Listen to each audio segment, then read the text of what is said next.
Hello everyone, how are you all doing? I hope all of you are doing great. So in this video, we will do chapter number 2 और chapter number 8 of unit 3 dreams and discoveries. Sequence में देखेंगे तो chapter 8 है, unit 3 का ये chapter number 2 है जिसमें एक पोएम दी गई है, रविंद्रनाथ टैगोर जी द्वारा लिखी गई है जिसका नाम है पेपर बोट्स. ये क्लास 7th में एनसीईआरटी इंग्लिश पूर्वी टेक्स्ट बुक का चैप्टर है. सो इस वीडियो में हम पूरा चैप्टर कंप्लीट कर लेंगे. So let us just see the index. तो यहाँ पर आप देख सकते हैं यूनिट 1 हमारा पूरा हो चुका है, तीनों पार्ट इसके हो गए हैं. यूनिट 2 के भी तीनों पार्ट्स हो गए हैं. यूनिट 3 का फर्स्ट चैप्टर कंप्लीट हो गया है. इस वीडियो में हम चैप्टर 2 कंप्लीट कर लेंगे और बाकी के चैप्टर्स बाद में देखेंगे. सो आगे बढ़ने से पहले before we are going to start this part paper boards, इससे पहले अगर आपने प्रीवियस वीडियोस नहीं देखी हैं so please go through the links given in the description box. Okay, सारे चैप्टर्स कंप्लीट कर लीजिए, बाकी के सब्जेक्ट्स की भी वीडियोस आप देख सकते हैं. सो पोएम को रीड करने से पहले यहाँ पर आपको कुछ एक्टिविटीज दी गई हैं जो करनी है. जैसे पहला क्वेश्चन है, read the question given below and share your answers with your classmate and teacher. इनके आंसर करने हैं और आपको शेयर करना है. तीनों क्वेश्चंस एक एक करके देख लेते हैं. जैसे पहला है, what comes to your mind when you think about paper boat. Paper boat के बारे में जब आप सोचते हैं तो आपके मन में क्या आता है? Childhood memories, fun during rainy days, then floating boats in streams और पडल्स एंड इमेजिनेशन. जो हम बचपन में खेलते थे तो बचपन की यादें आती हैं, बारिश के दिनों का याद आता है. नाव जो हम तैराया करते थे कीचड़ में, पडल मतलब होता है कीचड़, या जो छोटे छोटे झरने पानी के बहते थे उसमें, या इमेजिनेशन, ये सारी चीजें हमारे मन में आती है. Then what do you think someone might hope for when they send a paper boat down a stream. So they might hope, जैसे हम स्ट्रीम में, झरने में या पानी की जो बहाव है उसमें नाव को रखते हैं तो हम क्या सोचते हैं? So they might hope that it reaches far away places, कि ये बहुत दूर तक चली जाएगी. कैरीज देयर मैसेज, और उस नाव के थ्रू जो भी मैसेज पहुंचाना है वो कोई ना कोई किसी न किसी को मिल जाएगा और वो मैसेज वहां तक पहुंच जाएगा. फिर तीसरा है, टाइटल है पोएम का paper boats and predict what the poem might be about. ये जो टाइटल है इस कविता का पेपर बोट, इस टाइटल से आपको क्या लगता है पोएम में क्या दिया होगा? So the poem may be about child's imagination, बच्चे की इमेजिनेशन के ऊपर होगा, सपनों के ऊपर होगा, इनोसेंस के ऊपर होगा, मासूमियत, इनोसेंस मतलब मासूमियत, या होप्स जो उम्मीदें होती हैं उसके ऊपर होगा. Symbolized by paper boats floating on water. Okay, now second question यहाँ पे दिया हुआ है, read the paragraph, match the highlighted words with their meaning given in the box. ये जो हाईलाइटेड वर्ड्स है इनमें से कौन सा मीनिंग इनकी तरह है या मैच होता है वो हमें लिखना है. मैंने यहाँ आंसर्स दे दिए, आप लिख सकते हैं. So I love to play beside a running stream at a short distance from my grandparents house. मेरे दादाजी या दादी जी के घर के स्ट्रीम है. रनिंग स्ट्रीम मतलब स्पीडली फ्लोइंग, जो तेजी से बह रही है ना. यहाँ मैंने सिर्फ फ्लोइंग लिख दिया, स्पीडली भी आएगा यहाँ पे, ठीक है, तो ये आप लिख सकते हैं.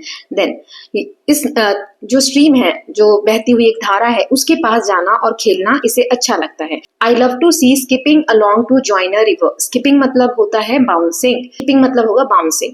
On the river I can see boats with bulging sails moving swiftly. Bulging मतलब होता है स्वेलिंग, ठीक है.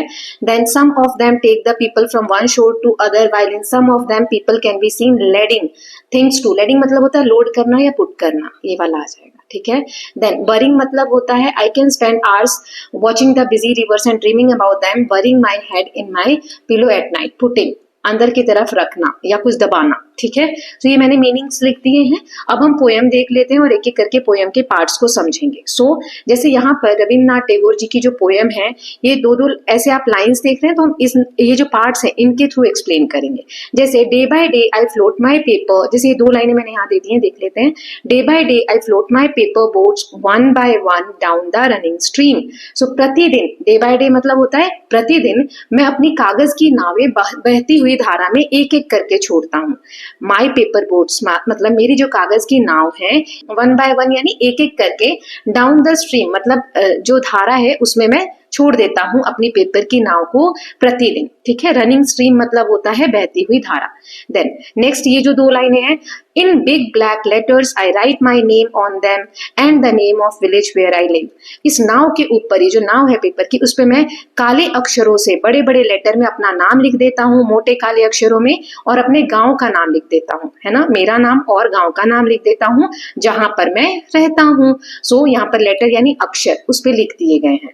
देन थर्ड देख लेते हैं यहाँ पर, I hope that someone in some strange land will find them and know who I am. मतलब कवि कहते हैं कि उन्हें उम्मीद है कि कभी ना कभी किसी ना किसी को वो स्ट्रेंज लैंड मतलब ऐसी जगह जो अजनबी देश है, जहां पर जाना नहीं जाता, मतलब जिसे कोई जानता नहीं है, अनजाना स्थान है, तो वहां पर ये नाव जाएगी और किसी ना किसी को ये मिलेगी और उसको मेरे बारे में पता चलेगा कि मैं कौन हूँ. ठीक है। I load my little boats with shiuli flower from our garden and hope that blooms of dawn will be carried safely to land in the night. सुबह के समय ये सिहुली के फूल, ये देख रहे हैं आप फूल, इसको तोड़कर जो कवि हैं वो ऐसे पेपर बोट में रख देते हैं, भर कर भेजते हैं और कहते हैं सुबह के तोड़े हुए जो फूल हैं, कवि को उम्मीद है कि छोटी सी जो नाव है जो सिवली के फूलों से भरी हुई है, गार्डन से तोड़कर उन्होंने भरा है, वो कहीं ना कहीं सुबह के तोड़े हुए फूल ये नाव आसानी से, कैरिड सेफली मतलब सेफ तरीके से पहुंचा देगी। कब तक? जब तक रात होगी। सुबह तोड़े हैं तो मैं अपनी नाव को हमारे बगीचे के सिवली फूलों से भरता हूं और चाहता हूं कि प्रभात के ये फूल, प्रभात मतलब सुबह के जो फूल तोड़े गए हैं वो रात को सुरक्षित किसी भूमि तक पहुंच जाए। ठीक है, ये नाव उसे पहुंचा दे, ये इसका मीनिंग है।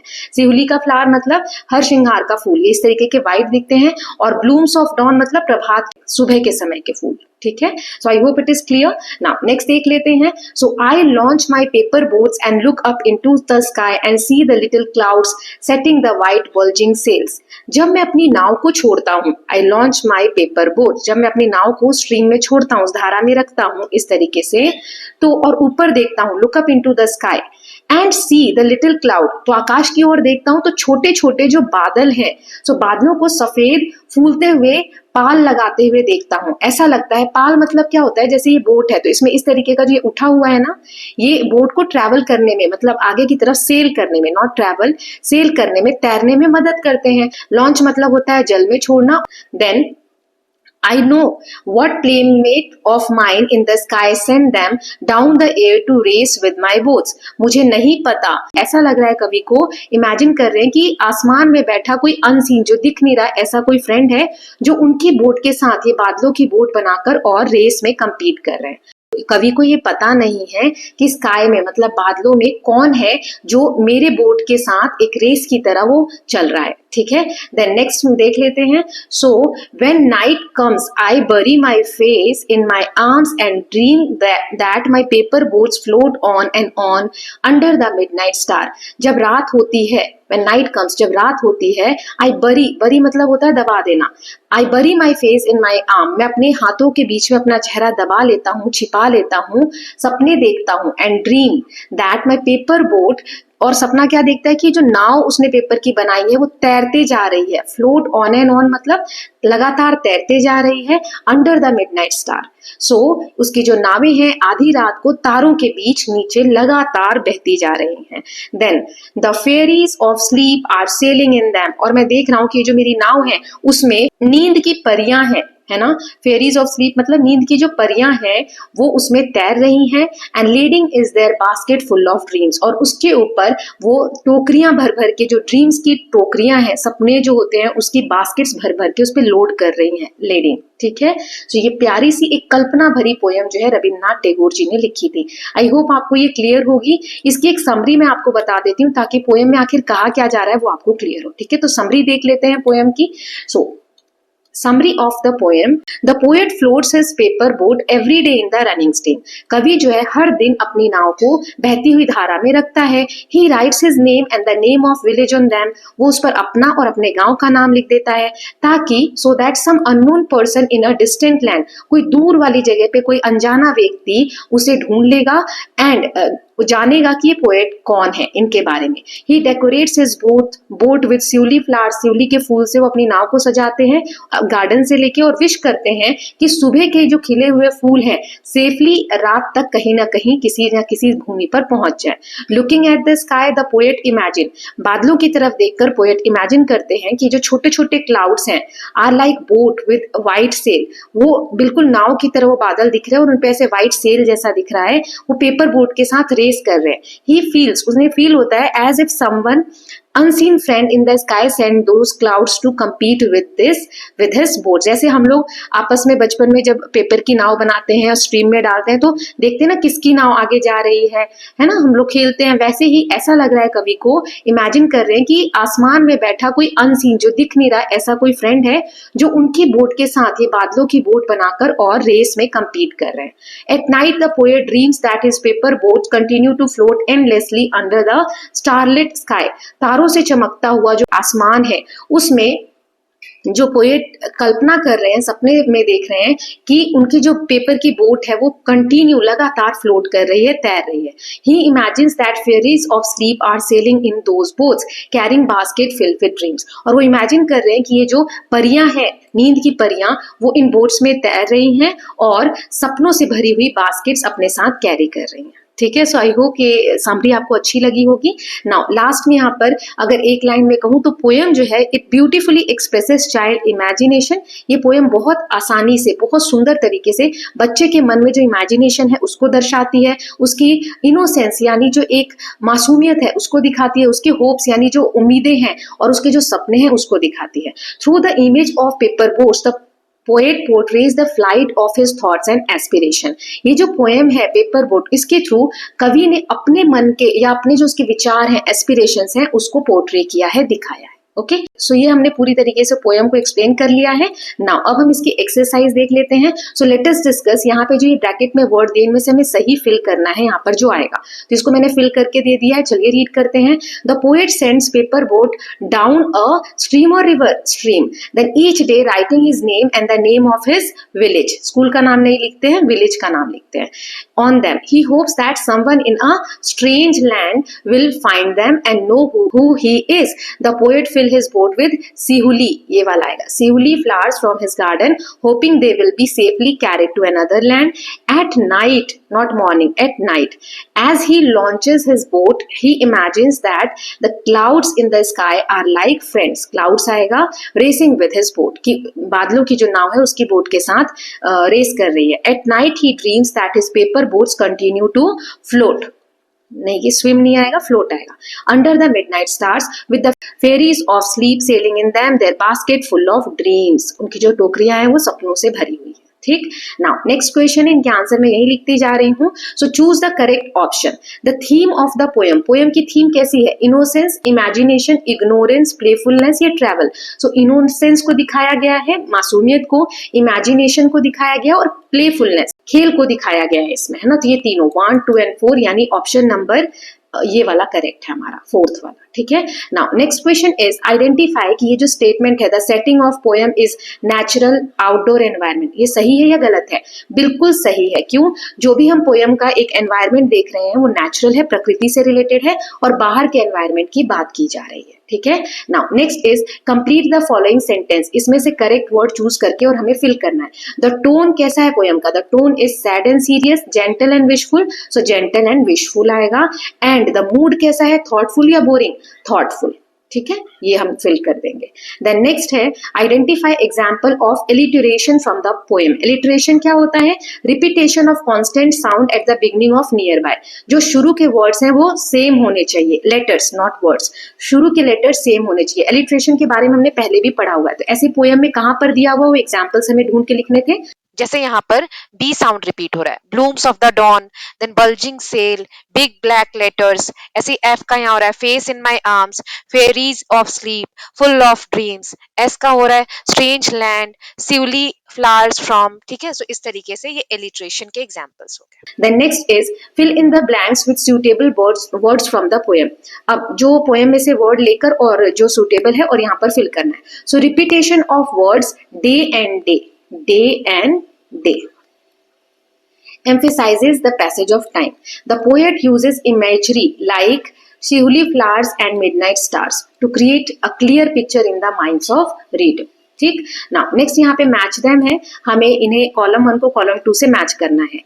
जैसे child's innocence, dreams, hopes and message sent out into the world. अब इसका आंसर क्या होगा? Paper boats. ठीक. Purity, beauty and the start of new day. दिन की शुरुआत हो रही है तो सिवली फ्लावर से, क्योंकि वहां पे डॉन लिखा हुआ है ना.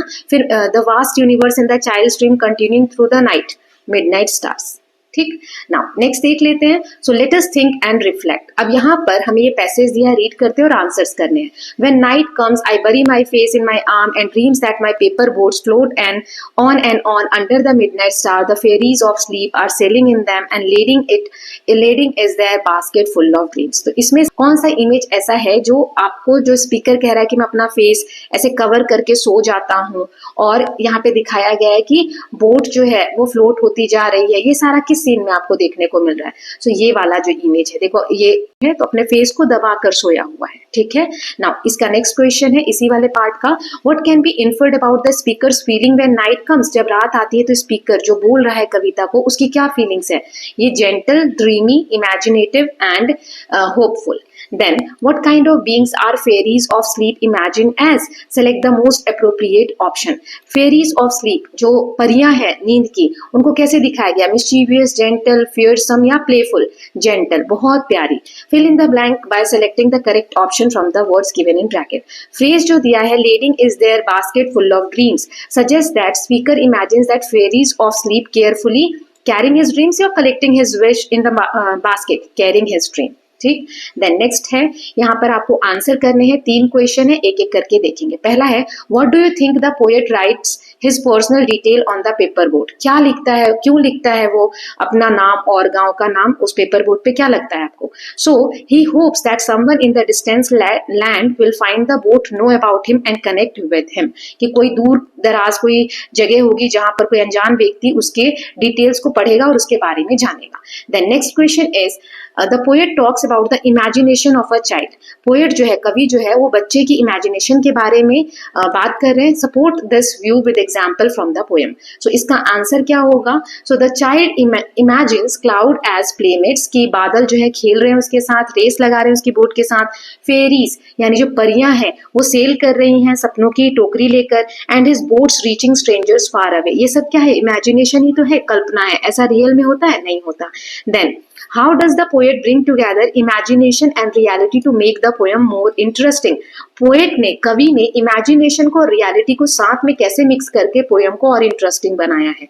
तो इसका आंसर है, the real act of floating paper boat in a stream is combined with imagination, boats travelling to distant land, cloud as playmates and fairies carrying dreams, making the poem magical yet relatable. इससे imagination भी हो रही है लेकिन हम relate भी कर पा रहे हैं। ठीक। नाउ नेक्स्ट है, यहाँ पर हमें कॉलम 1 से वर्ड लेने हैं, कॉलम 2 के साथ मिलाकर ऑफ लिखा हुआ है, इसके इस तरीके से क्रिएट करके और कोई सेंटेंस बनाना है, जैसे विंग्स ऑफ द विंड, है ना, तो इस तरीके से बनाया। तो इसके आंसर मैंने यहाँ लिख दिए हैं, जैसे विंग्स ऑफ द विंड ये दिया हुआ है, वेव्स ऑफ द ओशन, ठीक है, फिर ड्रीम्स ऑफ द इवनिंग, ये ऐसे मैंने लिख दिया, आप इसमें फिल कर लेंगे यहाँ पर, ठीक है, songs of the children, then glimmers of the rain, then cries of the thunder, tears of the cloud, roars of the ocean, shadows of the stars।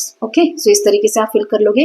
Now next, यहाँ कुछ वर्ड्स दिए गए हैं, कौन से वर्ड्स इनमें ऐसे हैं जो मॉर्निंग के साथ यूज होते हैं, आफ्टरनून के, कौन से इवनिंग के, कौन से नाइट के? तो यहाँ मैंने क्लासिफिकेशन कर दिया है, जैसे डॉन अभी हमने देखा था, सुबह, प्रभात को बोलते हैं, सनराइज, डे ब्रेक, सन अप, देन आफ्टरनून, ये सारे मैंने लिख दिए, सनराइज, सन अप, है ना, डॉन एंड डे ब्रेक, ये आ जाएगा यहाँ पर मॉर्निंग। देन आफ्टरनून के लिए noon, noon, noon time, then forenoon, then midday, then noon day.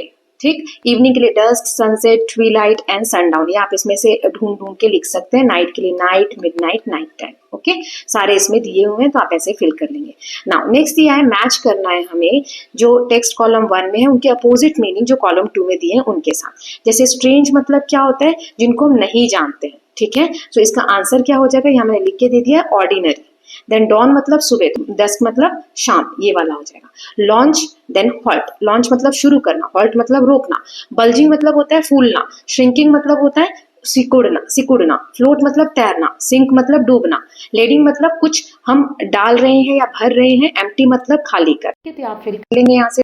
Now next हमें एक ट्रांसक्रिप्ट दिया हुआ है चैप्टर के लास्ट में, उसे रीड करना है और ये जो क्वेश्चंस है इनमें बताना है कि कौन से स्टेटमेंट्स जो है वो ट्रू है, सही है। ठीक है, चलिए रीड कर लेते हैं। तो पापा यहाँ पर कहते हैं, Sai dear what are you working on there with all that paper, कि अपने बच्चे से पूछते हैं कि आप इस पेपर के साथ क्या कर रहे हो। तो साई कहते हैं, पापा I am trying to make an origami, but it's a bit tricky. I keep messing up the folds. मैं पेपर को फोल्ड करके एक क्रेन बनाना चाह रहा हूँ, लेकिन मैं बना नहीं पा रहा हूँ, सब कुछ गड़बड़ हो रहा है। तो पापा कहते हैं origami, I remember doing that when I was your age. You know, Sai, origami has a really interesting history. origami होता है पेपर फोल्डिंग करके हम कुछ बनाते हैं ना, जैसे बोट बना दी, बर्ड बना दी, उसे कहते हैं। तो उसके पापा कहते हैं जब हम भी छोटे थे ना तो ये बनाया करते थे, इसके पीछे बहुत इंटरेस्टिंग स्टोरी है। तो साई कहते हैं really, I thought it was just something fun to do with paper. मुझे तो लगता था सिर्फ ये पेपर के साथ खेलने जैसी कोई चीज है, लेकिन क्या इसके पीछे कहानी भी है? तो पापा कहते हैं it is fun but it's also an age old art form. Fun तो है, लेकिन इसके पीछे बहुत सदियों पुरानी एक कला है। ऑरिगेमी स्टार्टेड इन जापान, ये जापान में स्टार्ट हुआ था 1000 years ago, हजारों साल पहले।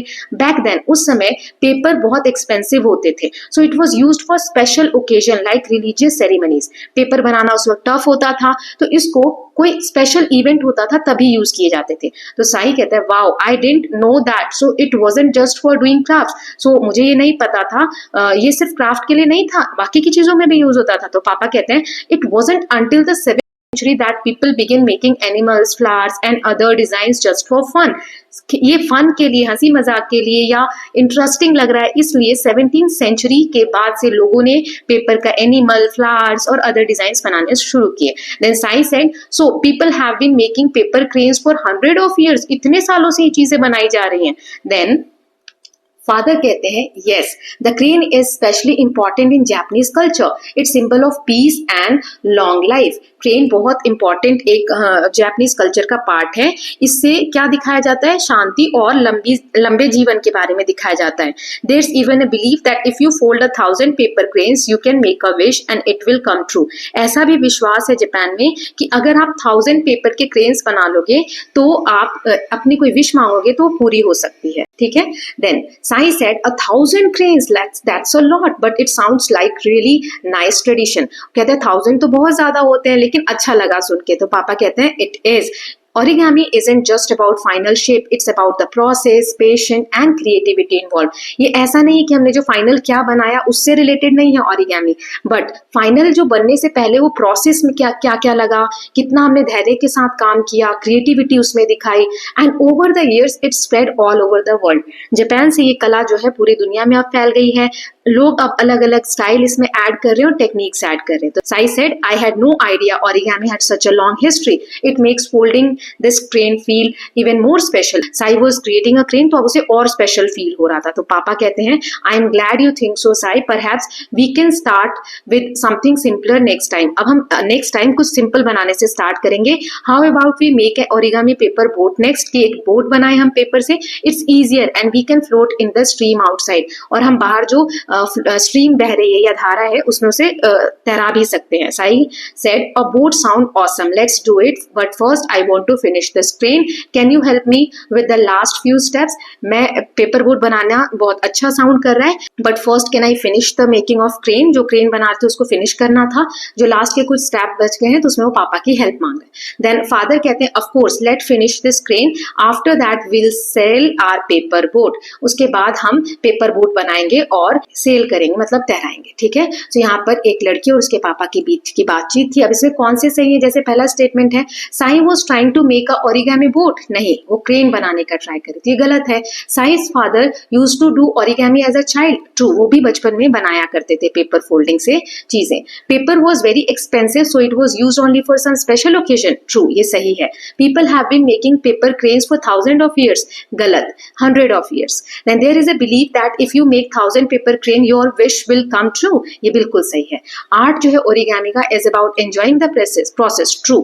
साई के फादर सजेस्ट करते हैं that making a paper bookmark next time, no, गलत है, पेपर बोट बनाने को उन्होंने कहा था। Okay, now let us speak. तो यहाँ पर ये आपको खुद ही करना है। आप इस तरीके से कुछ इको फ्रेंडली मटेरियल का यूज करके और क्राफ्ट बना सकते हैं, जैसे यहाँ लीव्स वगैरह को यूज करके और बर्ड बनाई गई है। आपने इसको कैसे बनाया है वो चीजें आप बता सकते हैं और अपने जो भी आपने प्रोजेक्ट बनाया है उसको प्रेजेंटेशन के थ्रू प्रेजेंट कर सकते हैं। जैसे today I am going to show you a bird which I had made, है ना, किन किन मटेरियल से बनाया, उसका शेप क्या है, साइज क्या है, कौन से टूल मटेरियल यूज किए हैं, बनाते वक्त कौन सा सबसे डिफिकल्ट पार्ट था, वो आपको क्यों स्पेशल है, ये सारी चीजें बता के आप प्रेजेंटेशन देंगे। नाउ नेक्स्ट है यहाँ पर लेट अस राइट। यहाँ पर डायरी एंट्री की बात कही गई है। डायरी एंट्री क्या होती है? एक पर्सनल डॉक्यूमेंट होता है। It records an individuals account of day of her or his life experience, the thought, feeling and opinions of the individual mind. एक व्यक्ति के दिमाग में क्या विचार चल रहे हैं, कैसी फीलिंग है, क्या सोचता है।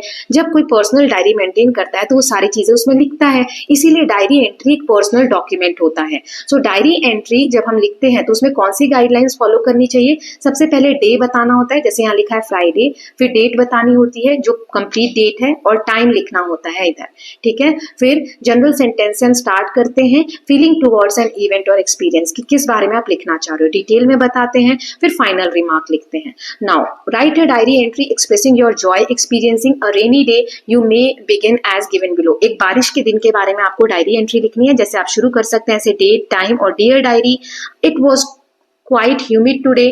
On my journey back from my school, I wished that it would rain and it did. मैं उम्मीद कर रहा था, आशा कर रहा था कि बारिश हो जब मैं स्कूल से रिटर्न हो रहा था, क्योंकि बहुत उमस थी, गर्मी थी, और ऐसा हुआ, बारिश हुई। तो इसको कंप्लीट कैसे करोगे, मैंने यहाँ पर लिख के दे दिया है। And suddenly dark clouds gathered and heavy rain began. I felt overjoyed watching the drops fall on tree and rooftops. The cool breeze refreshed me. ठंडी ठंडी जो हवा चल रही थी उससे मुझे रिफ्रेशिंग फील हुआ। Children were splashing in puddle. जो बच्चे हैं कीचड़ में कूद रहे थे, खेल रहे थे। Paper boats were floating in the water. कागज की नाव बना के वो लोग तैरा रहे थे। I too made a paper boat and sailed it in the street stream. जो गली में एक धारा बह रही थी पानी की, उसमें मैंने भी एक पेपर बोट बना के तैराया। The smell of wet earth filled the air. It was truly a magical evening and I will always remember the joy of this rainy day. इस तरीके से आप डायरी एंट्री कर सकते हैं। Okay, now let us explore. यहाँ पर आपको चैप्टर में आपने सिहुली फ्लावर्स के बारे में देखा। रविन्द्रनाथ टैगोर की कविताओं में ये जो फूल है इसके बारे में बहुत जगह पर देखने को मिला है कि उन्होंने लिखा है, these flowers are found in many parts of the country. अलग अलग जगह पर ये मिलता है।